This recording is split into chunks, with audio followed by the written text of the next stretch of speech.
Oi, meus amores, tudo bem com vocês? Eu espero que vocês estejam todos bem. Vamos continuar aqui as nossas matérias, né? Hoje a gente vai adentrar um outro assunto, né?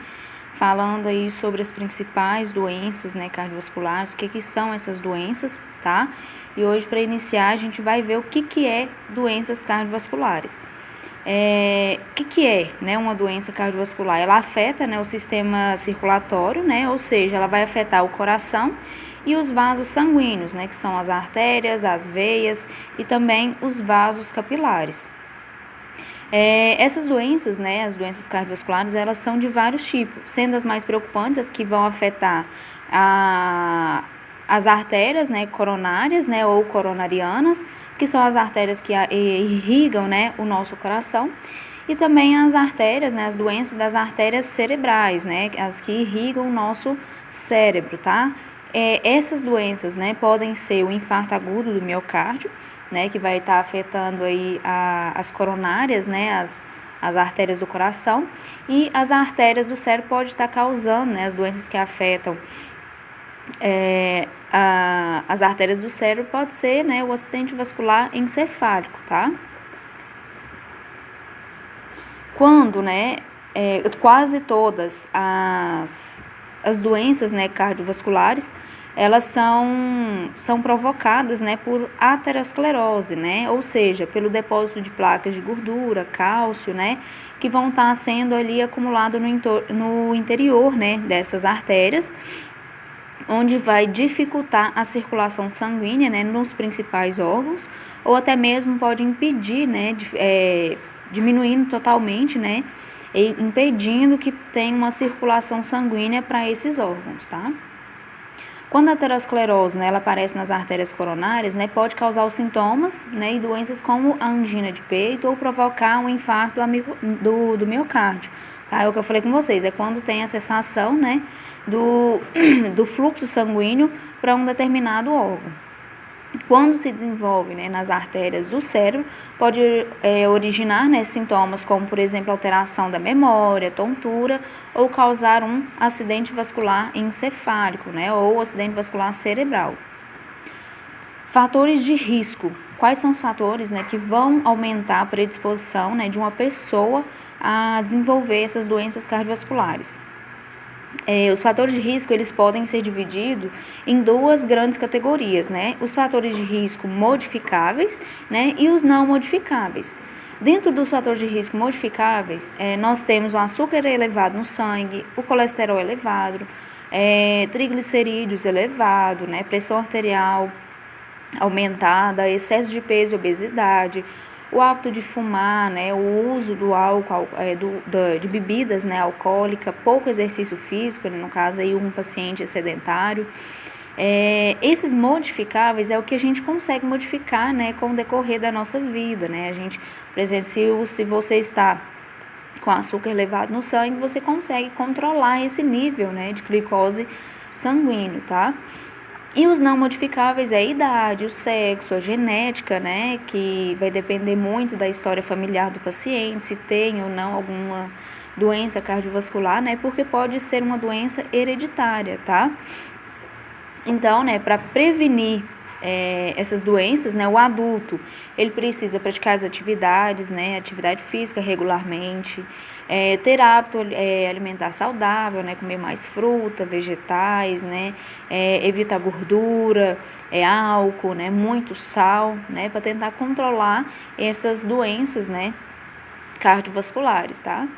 Controlar o peso também é muito importante, né? A gente precisa estar sempre ali no peso ideal, né? Que a gente fala através do índice de massa corporal, para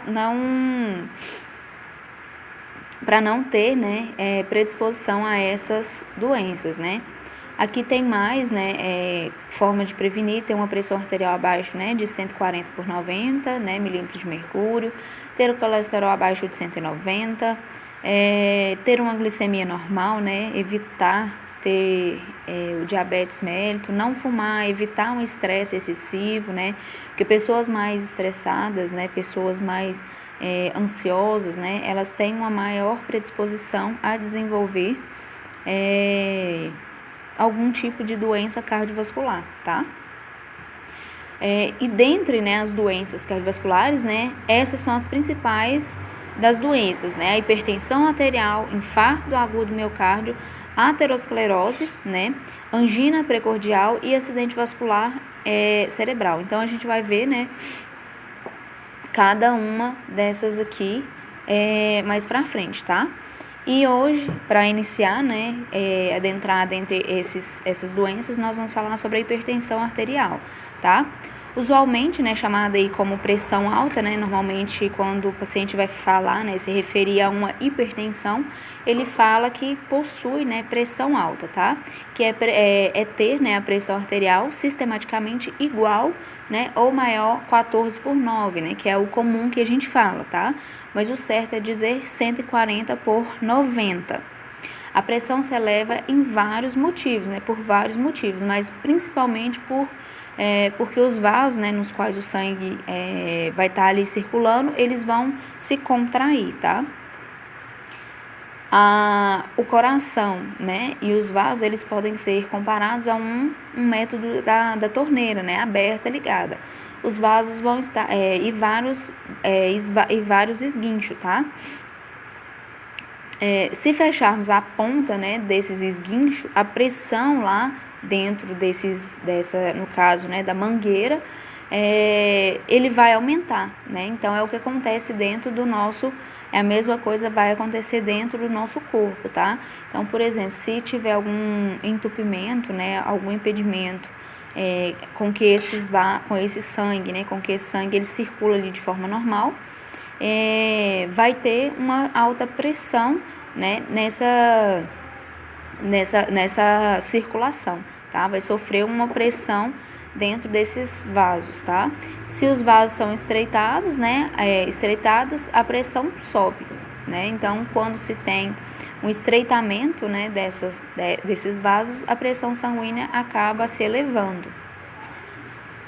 Os estágios da hipertensão arterial. Nós vamos ter o normal, pré-hipertensão, hipertensão estágio 1, estágio 2 e estágio 3, tá? E depois vocês dão uma olhada nessas referências, né? Que isso aqui é onde a gente consegue fazer o diagnóstico, né, de hipertensão arterial, tá?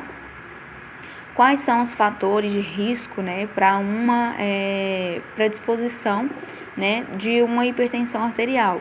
O fumo, o estresse, consumo de bebidas alcoólicas, obesidade, né, falta de atividade física, sono inadequado, diabetes, né, nível alto de colesterol, grande consumo de sal, enfim, tem N fatores de risco, né, que podem estar elevando a predisposição de um paciente se tornar hipertenso, tá? Os sintomas de uma hipertensão.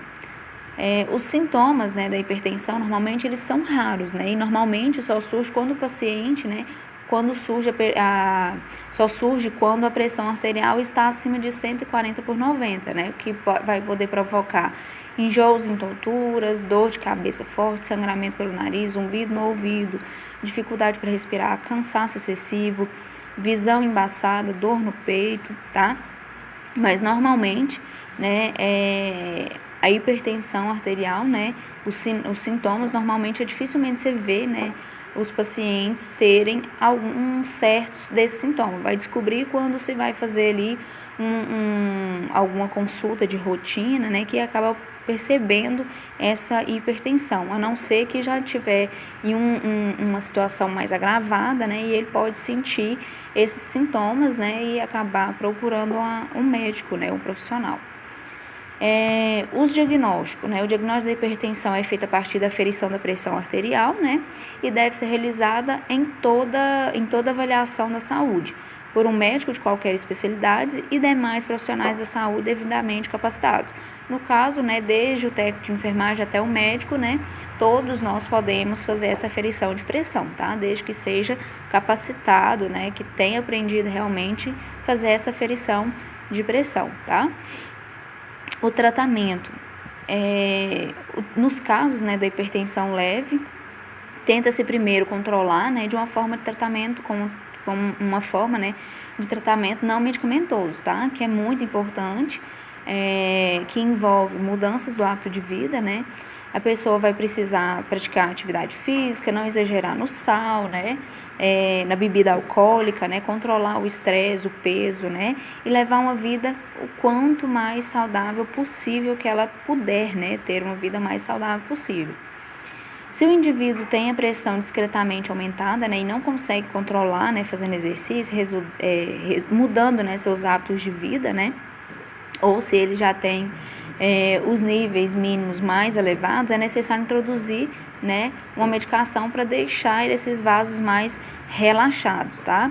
Aqui eu deixei também para vocês, né, algumas medicações que podem sim ser utilizadas, tá? Lembrando que medicação somente o médico pode fazer a prescrição, tá? Aqui eu deixei para vocês algumas medicações para hipertensão. E aqui no outro slide, lembrando aqui, ó, somente o médico pode dizer qual o medicamento mais indicado para cada caso, bem como a dosagem correta e a duração do tratamento. Só o médico pode decidir, tá? Complicações possíveis. A hipertensão arterial, né, pode ser uma doença muito comum na população, é considerada principal fator para o desenvolvimento de complicações cardiovasculares. Essas complicações, né, podem ocorrer em diversos locais do organismo, como coração, cérebro, rim, vasos, né, nos olhos, enfim, né, não é só controlar a hipertensão. Quando você se controla a hipertensão arterial, a gente está evitando outras consequências, tá? Outras complicações que podem estar associadas a uma hipertensão arterial, tá? Prevenção. Pessoas em idade adulta, né, meçam a pressão pelo menos uma vez por ano, como uma forma de acompanhamento. A gente precisa, uma vez ao ano, estar ali fazendo, né, essas medições, né, essas aferições de pressão, tá? Além disso, né, outros hábitos de vida saudáveis podem ser adotados, né, para prevenir a hipertensão, como evitar ficar parado, caminhar, subir escada, em vez, né, de usar o elevador, diminuir ou abandonar o consumo do álcool, tentar levar os problemas do dia a dia de uma maneira mais tranquila possível, manter o peso, né, diminuir o sal da comida, enfim, ter hábitos saudáveis, tá? Então, a gente precisa, né, manter o padrão, né, ali de nível, né, de uma vida saudável para evitar o desenvolvimento da hipertensão. Porque através da hipertensão arterial, a gente vai ver nos outros tipos, né, de doenças cardiovasculares que a hipertensão arterial, tá, está em quase todas as doenças como um fator de risco. Ou seja, quem tem hipertensão arterial, né, está mais predisposto ao desenvolvimento de um acidente vascular encefálico, de ter um infarto agudo, né, do miocárdio, desenvolver outras doenças, né, relacionadas ao sistema circulatório, tá bom? E aqui eu deixei, né, algumas questões para vocês fazerem, vocês vão fazer essas questões, né, para tentar fixar, né, mais informações. E qualquer dúvida que vocês tiverem, eu vou estar à disposição de vocês, tá? Vocês podem entrar em contato comigo, né, que eu vou estar à disposição através do WhatsApp, tá bom? Um beijo para vocês, fiquem com Deus, aguardo vocês para a próxima aula, eu espero que vocês estejam, né, conseguindo acompanhar a matéria, não tá deixando acumular, tá? Se vocês precisarem de ajuda, eu vou estar aqui para estar ajudando vocês, tá bom? Um beijo para vocês e até a próxima. Tchau, tchau!